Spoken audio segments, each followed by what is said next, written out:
Now, I did a poll in my community a little while ago and asked what kind of things you'd be interested in. And because I had mentioned the 7 grandfather teachings in a previous video, that definitely came out as something of interest. I just started getting tons of emails saying, please, please talk about the 7 grandfather teachings. So I decided once a week I can share one of the 7 grandfather teachings with you. And today I got to look at my handy dandy index card to make sure I pronounce this right, because unfortunately in my family the language was one of the things were lost, and in little tiny ways I try to recover it. So today we're going to talk about Zaagi'idiwin. Zaagi'idiwin. Probably mispronounced that, but let's talk about it.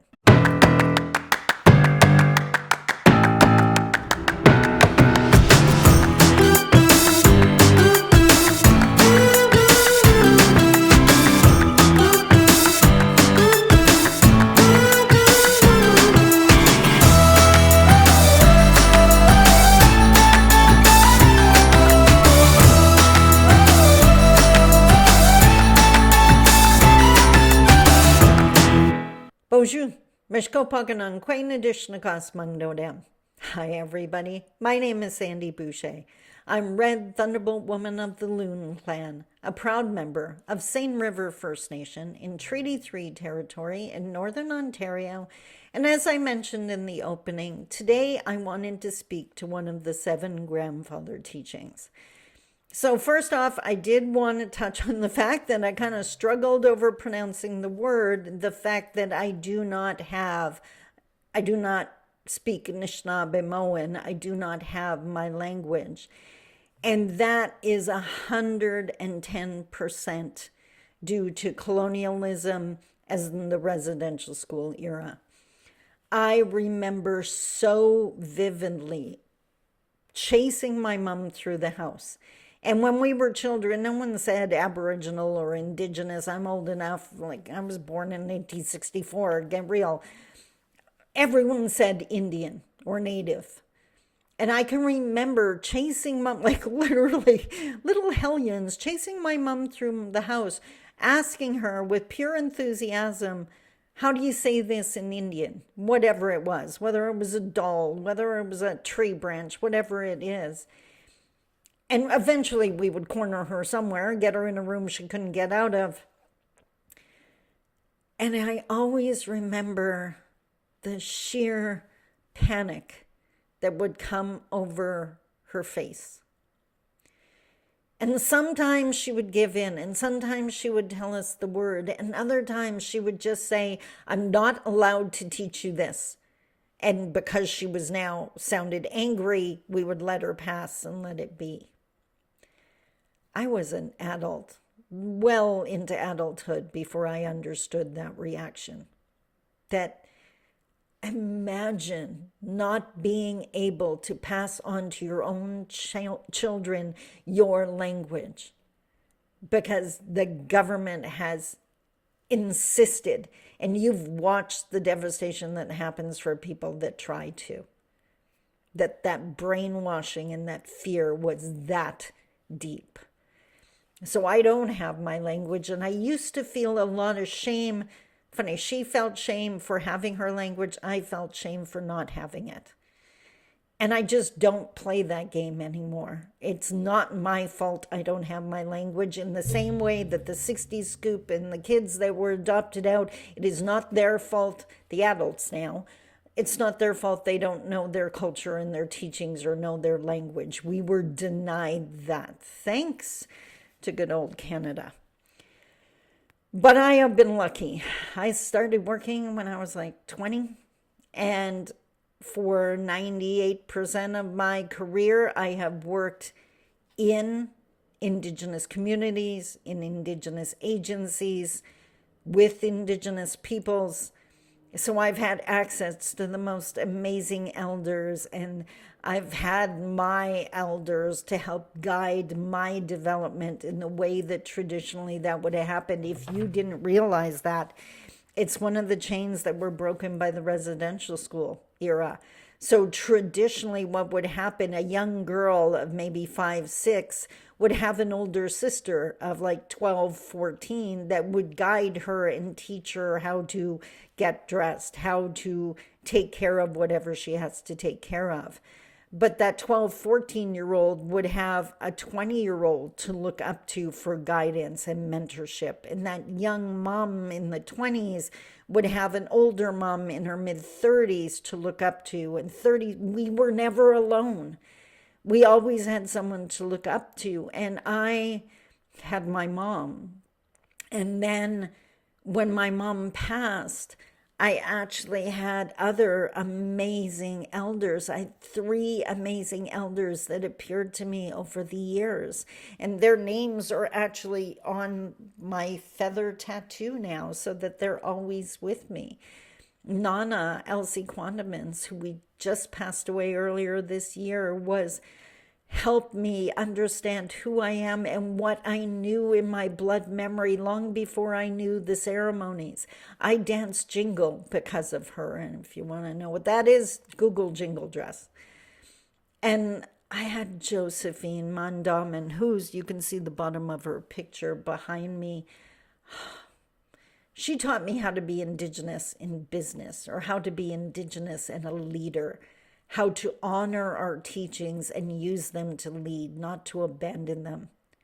And then Marjorie is and Josephine's gone now too, but Marjorie is still here, and she is such an amazing soul and such a bright light and an example of a caring, loving heart, even after a challenging journey. So I've been able to recreate that teaching line. And yes, I spend a lot of time mentoring those that come next and paying forward what I was given, which is in line with our teachings as well. So it was through those elders that I first learned of the 7 grandfather teachings. And what I said in another video, this is a very loose metaphor, so please don't crucify me. But in the same way that Christians value and follow the 10 Commandments, we have the 7 grandfather teachings. And trying to live the 7 grandfather teachings is not easy. Try to live every single day, every conversation with humility and bravery and respect, right? Like those are the kind of expectations that come with practicing the 7 grandfather teachings. And today I decided to start with Zaagi'idiwin. I think that's how it is. Zaagi'idiwin. It's love.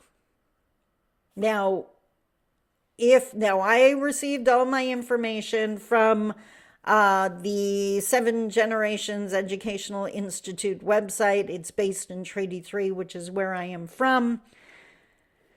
But what I wanted to share with you about this one in particular, the love teaching, and I think we can all comprehend what it's like to live with love.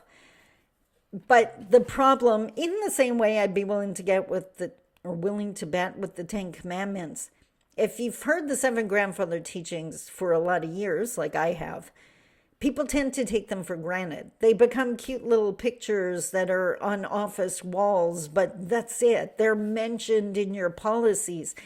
But we don't talk about, again, we know the definition, but do we know the practice? And one of the other amazing benefits of my career is I'm often a speaker at some conference somewhere in Canada, and they bring their elders in. So I get to hear from elders from all different treaty areas and nations, and it is always worth the experience.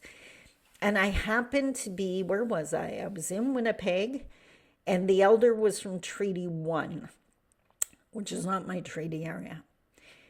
And I had heard lead with love, start with love 100 times before. Again, getting complacent, just taking it in stride. But that was what he wanted to focus on. That is what he wanted the audience to hear. And he said, so, you have to start with love. You got to lead with love. And I'll admit it, I was kind of like, yep, heard that one before. Cocky, right? So disrespectful. That was terrible of me. But he said, do you understand what that means? He said, so I'll give you an example. Beautiful style of the storytelling. Love, love, love it. Always on point, by the way. Not going off on a tangent. Our stories are always on point. And he explained, like, he asked how many of us were parents, and we put up our hands.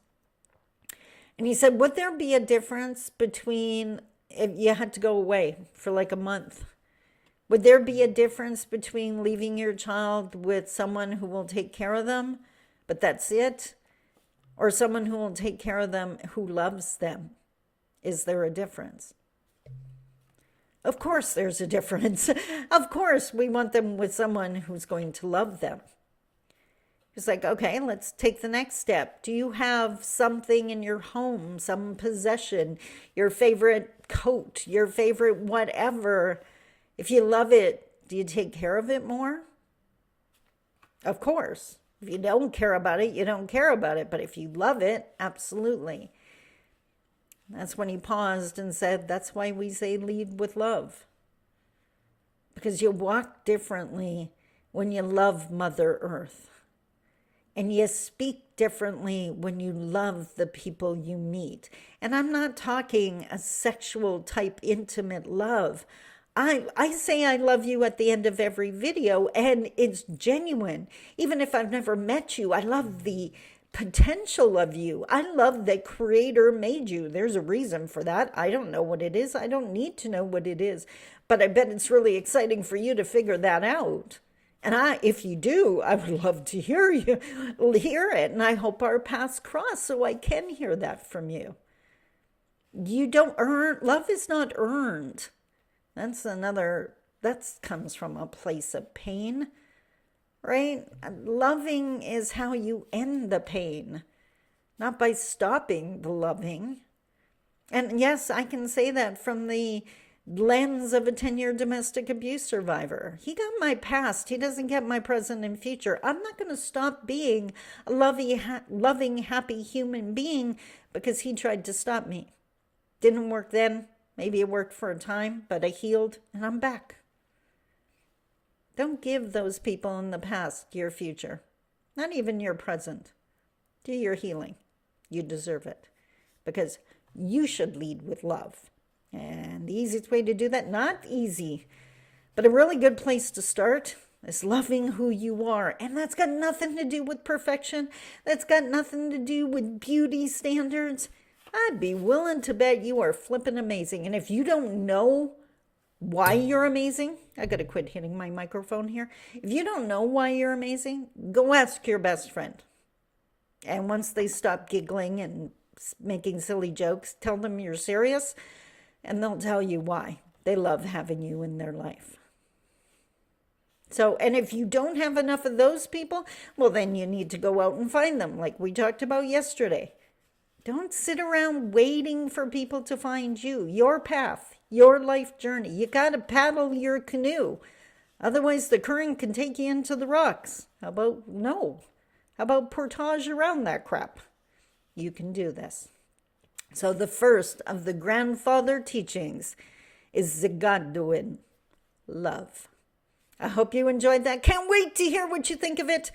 I'll see you tomorrow. I love you. Take care. Bye-bye.